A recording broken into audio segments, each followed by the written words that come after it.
బార్లకి already ట్యాక్సులు తగ్గించుకున్నారు. చివరికి దానికి పెట్టే ఫీజు కూడా కట్టకుండా అదేమంటే మాకు గిట్టుబాటు కావట్లేదని చెప్పడంతో ఇప్పుడు ఆ పేరుతో పూర్తిగా దిగొచ్చింది ప్రభుత్వం. ఓవరాల్‌గా పంతం నెగ్గించుకొని టీడీపీ మద్యం సిండికేట్ అంటూ సాక్షి రాసుకొచ్చింది.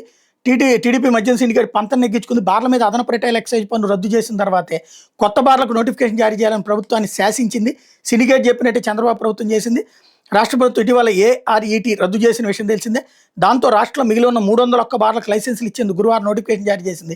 ఫిబ్రవరి 4వ తేదీ నుంచి సాయంత్రం 6 వరకు ఆన్లైన్, ఆఫ్లైన్, హైబ్రిడ్ విధానాల్లో ప్రభుత్వం దరఖాస్తులను స్వీకరించబోతోంది. జిల్లా కలెక్టర్లు ఫిబ్రవరి 8న లాటరీ విధానంలో బార్లకు లైసెన్సులు కేటాయిస్తారు. ఏఆర్ఈటీ రద్దు కోసం ప్రభుత్వ పెద్దల డైరెక్షన్లో టీడీపీ సిండికేట్ పక్కాగా కథ నడిపింది. రాష్ట్రంలో 840 బార్లకు లైసెన్సులు కేటాయింపుల కోసం గతేడాది ఎక్సైజ్ శాఖ నోటిఫికేషన్ జారీ చేసింది. కానీ టీడీపీ సిండికేట్ అన్ని బార్ లైసెన్సుల కోసం ఉద్దేశపూర్వకంగానే దరఖాస్తులు దాఖలు చేయలేదు. ఇతరులు దరఖాస్తు చేయకుండా అడ్డుకుంది. 2-3 సార్లు నోటిఫికేషన్ జారీ చేసినా సరే 840 బార్లో కేవలం 499 బార్లకే దరఖాస్తులు దాఖలయ్యాయి. వాటిని సిండికేట్ ఏకపక్షంగా దక్కించుకుంది. మరో 301 బార్లను పెండింగ్లో ఉండేట్టు చేసింది. ఏఆర్ఈటీ రద్దు చేస్తే తప్ప బార్ లైసెన్సులు దరఖాస్తు చేసేందుకు ఎవరూ ఆసక్తి చూపించడం లేదనే అభిప్రాయాన్ని కృత్రిమంగా సృష్టించేందుకే ఈ డ్రామాను రక్తి కట్టించింది. అంతా స్క్రిప్ట్ ప్రకారం సాగిన ఈ డ్రామాలు అసలు ఘట్టానికి నెల మొదటి వారంలో తెరదీశారు.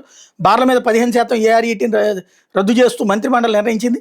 అవన్నీ ఎక్సైజ్ శాఖ ఉత్తర్వులు జారీ చేసింది. దాంతో తమ పంతం నెగ్గడంతో పెండింగ్లో ఉన్న 301 బార్ లైసెన్సుల ప్రక్రియకు పచ్చజెండా ఊపింది. ఆ బార్ లైసెన్సులు ఏకపక్షంగా దక్కించుకునేందుకు సన్నద్ధమవుతోంది. 2000 కోట్ల దోపిడీకి పచ్చజెండా అన్నటువంటిది హైలైట్ చేసింది సాక్షి.